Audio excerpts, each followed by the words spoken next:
Comunidad, muy buenas noches tengan todos y todas ustedes.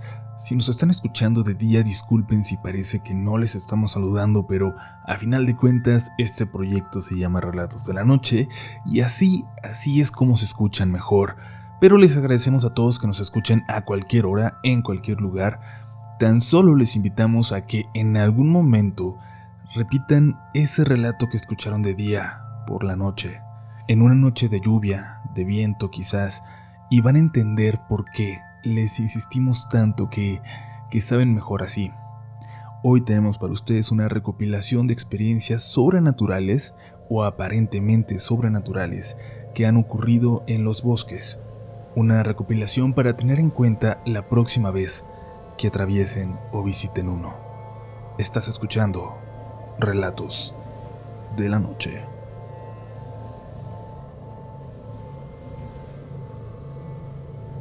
Hola comunidad, mi relato es muy corto, pero tengo mucho tiempo pensando en enviarlo. Por fin me atreví y espero que no les aburra. Mi papá era la mejor persona que he conocido, siempre intentando ayudar al que lo necesitara, aunque muchas veces eso le hubiera jugado en contra. Él siempre seguía haciéndolo. Recuerdo muy bien lo que nos comentó que ocurrió un día que venía de regreso a la ciudad, ya casi a las 11 de la noche. Se le había hecho tarde. Su plan era llegar para cenar, pero ahora le bastaba con encontrar a mi mamá despierta. No sabía que todas lo estábamos esperando. En ese entonces no había teléfonos celulares, así que no nos pudo avisar que algo había ocurrido y le haría llegar incluso más tarde. No nos pudo avisar cuando, en medio del bosque, a las afueras de la ciudad, en medio de la zona más oscura, se encontró con un coche averiado, con sus ocupantes pidiendo ayuda. Incluso mi papá, así de confiado como era, de dispuesto a ayudar, hubiera creído que eso era muy arriesgado, pero no podía dejarles solos. Al lado del camino pedía ayuda a un muchacho con un niño muy pequeño, probablemente su hijo. Así que mi papá tuvo que detenerse a preguntar qué necesitaban. Solo requerían de un gato para cambiar de llanta porque el que llevaban se había vencido. Mi papá se detuvo unos metros adelante. Esa zona le gustaba, por allí solíamos ir a acampar. Está lleno de pinos y en épocas de lluvia como esa, la vegetación se volvía muy espesa. Era un bosque verde lleno de vida. A esa hora, sin embargo, como casi cualquier lugar así, se veía algo tenebroso, peligroso. Mi papá no podía dejarlos ahí. Cuando sacó de la cajuela su gato hidráulico, se dio cuenta de que el niño, jugando, empezó a caminar hacia los árboles. Mi papá le gritó, le dijo que se podía hacer daño, pero el niño no hizo caso. Su padre tampoco parecía prestarle atención, así que mi papá se limitó a colocar el gato y ayudar a cambiar la llanta. Mientras lo hacía, se dio cuenta de que el niño no dejaba de caminar entre los árboles, pero sin alejarse, caminando de un árbol a otro como jugando a las escondidas. Se puede lastimar el niño, hay mucha maleza por ahí, dijo mi papá, esperando que aquel hombre le pusiera atención. Disculpe, le preguntó el joven concentrado en la llanta, y mi papá iba a insistirle, pero vio cómo el niño salió corriendo de los árboles y se subió al carro. Se quedó más tranquilo. Terminaron de cambiar la llanta y el joven le agradeció mucho a mi papá. Nadie se hubiera parado a ayudar. Yo sé que hasta se ve raro como una trampa. Yo no me hubiera parado aquí. Gracias de verdad, le dijo. ¿Cómo crees que los iba a dejar aquí tirados? Está bien tenebroso. El joven solo sonrió algo confundido y avanzó hacia su puerta. Mi papá recogió su gato y caminó hacia su carro, pero notó que solo estaba el muchacho subiéndose al carro. No había nadie más. Oye, le dijo al regresarse, ¿y el niño? La cara del joven cambió por completo. Abrió los ojos como si estuvieran a punto de salirse. ¿Qué niño? Andaba un niño aquí contigo, muchacho. Por eso me detuve.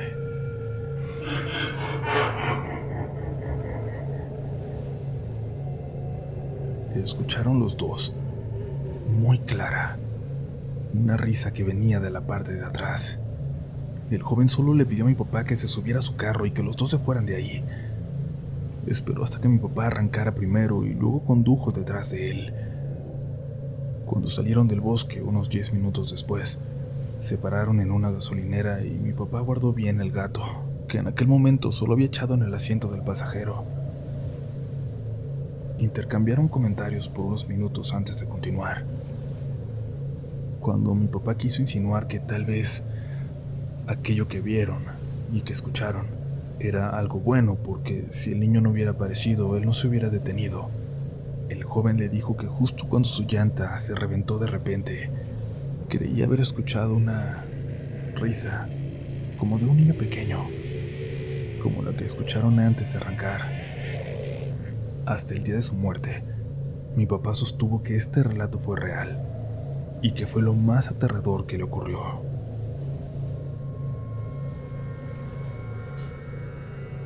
A nosotros, a mi familia, nos pasó algo sumamente extraño hace poco, unos meses, cuando decidimos irnos al bosque un día entre semana, en medio de la pandemia, para poder salir a respirar un aire distinto. Aquí, apenas saliendo de la ciudad, hay una zona muy linda, incluso con algunos restaurantes y rutas que utilizan para ciclismo de montaña. Mi tío, que es ciclista, las conoce muy bien, así que nos fuimos con su familia y la nuestra para allá. Ambas familias estábamos haciendo la más estricta cuarentena, así que al llegar al bosque nos quitamos los cubrebocas y convivimos entre nosotros sin mucha precaución. No se veía nada de gente alrededor. Era perfecto. De verdad necesitábamos esa salida.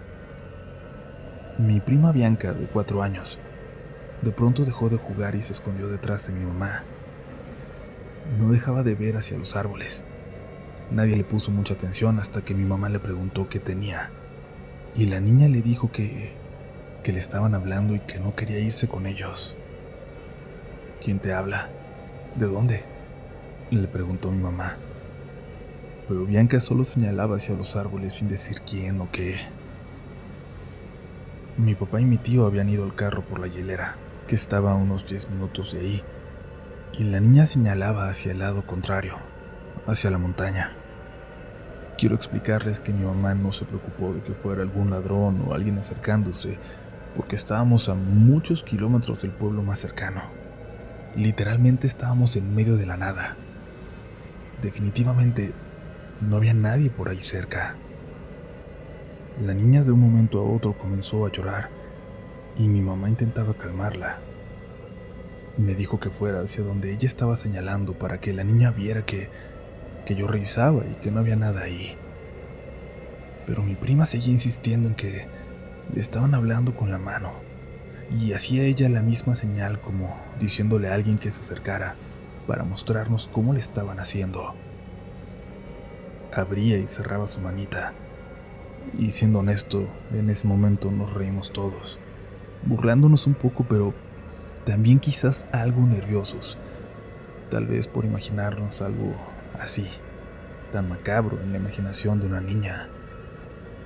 Por eso me quedé completamente helado cuando volteé, cuando muy cerca de nosotros, detrás de un árbol, a unos escasos 20 metros, pude ver una mano muy blanca que salía como saludando, detrás de un árbol, agitándose demasiado rápido como para ser un error o una ilusión óptica. Era alguien que buscaba llamar nuestra atención sin lugar a dudas.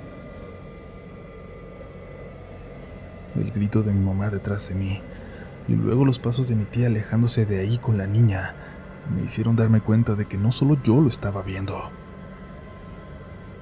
La mano se escondió de nuevo detrás del árbol y mi mamá me gritó que no me moviera, que me quedara en donde estaba parado.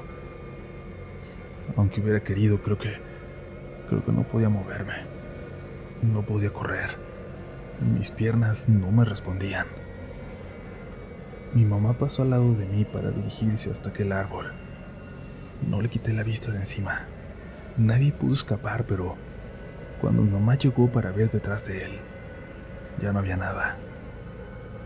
Mi papá y mi tío revisaron después toda la zona alrededor y no encontraron nada raro, pero mi tía no dejaba de hablar de la mano, de la mano con el guante que se había asomado para saludarnos. Yo solo la vi muy blanca, pero mi mamá coincide también en que era una mano con un guante, como esos que usan los payasos. Nos fuimos de ahí mejor y nos quedamos en un espacio no tan lindo, pero muy cercano a un estacionamiento de la gente del lugar. Les comentamos a ellos lo que vimos, pero no tenían idea de lo que pudo haber sido, ni recordaron ninguna historia de algo parecido. Yo sigo sin creer que eso vi, pero estoy seguro de que lo hice, de que lo vimos, de que algo nos estaba llamando en ese bosque.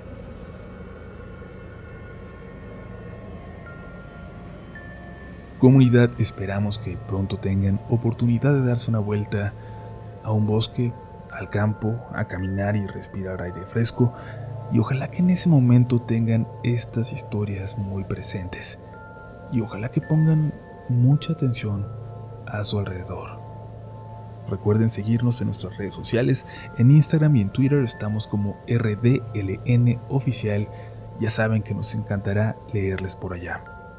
Mientras tanto, ¿qué les parece si continuamos con el episodio de hoy? Porque aún quedan relatos de la noche.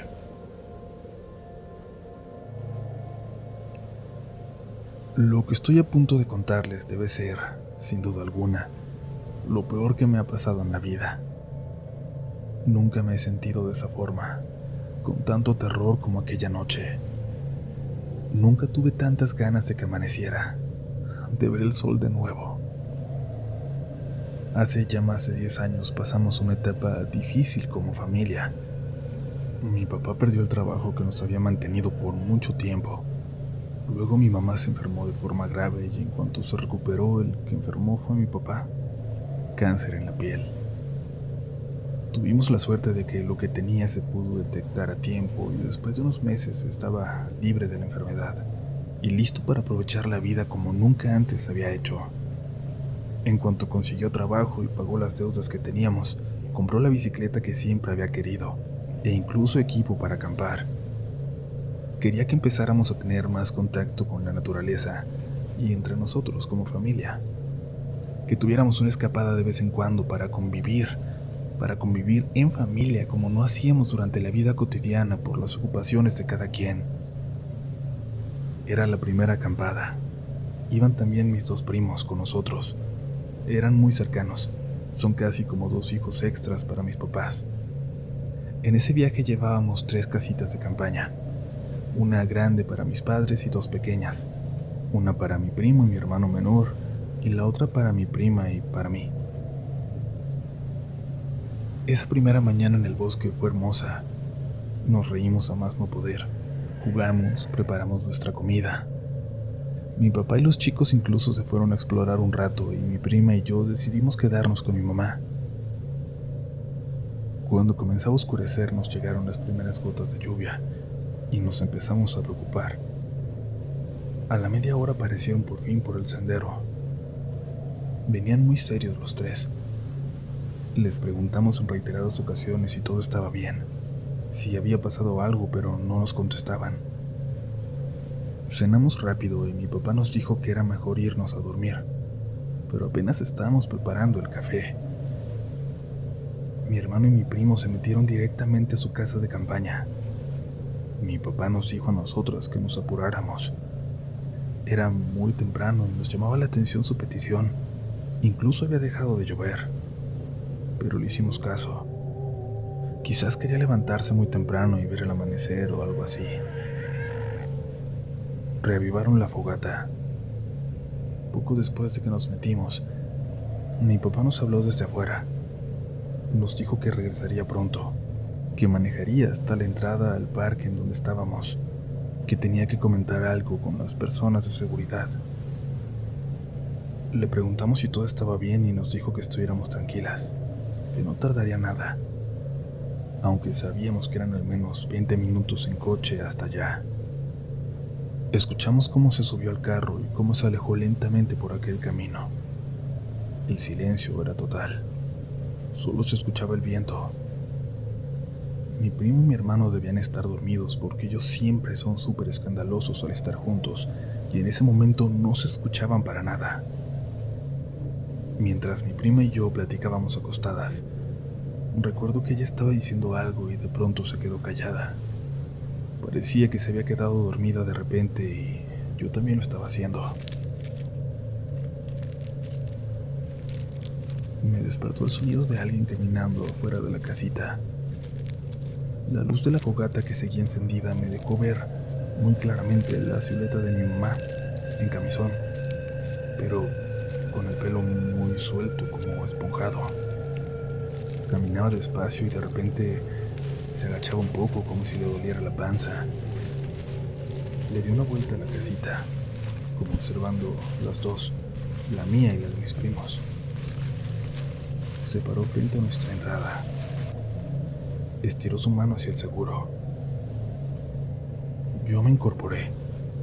Estaba a punto de preguntarle que si estaba bien, si algo le dolía o necesitaba ayuda, pero sentí una mano en mi boca. Mi prima me hizo una seña de que me quedara callada. La silueta allá afuera empezó a caminar hacia la fogata, y en eso escuchamos cómo se acercaba el carro de mi papá. Mi prima salió corriendo y yo detrás de ella para encontrarlo. Vimos que en el carro venían mi papá y mi mamá.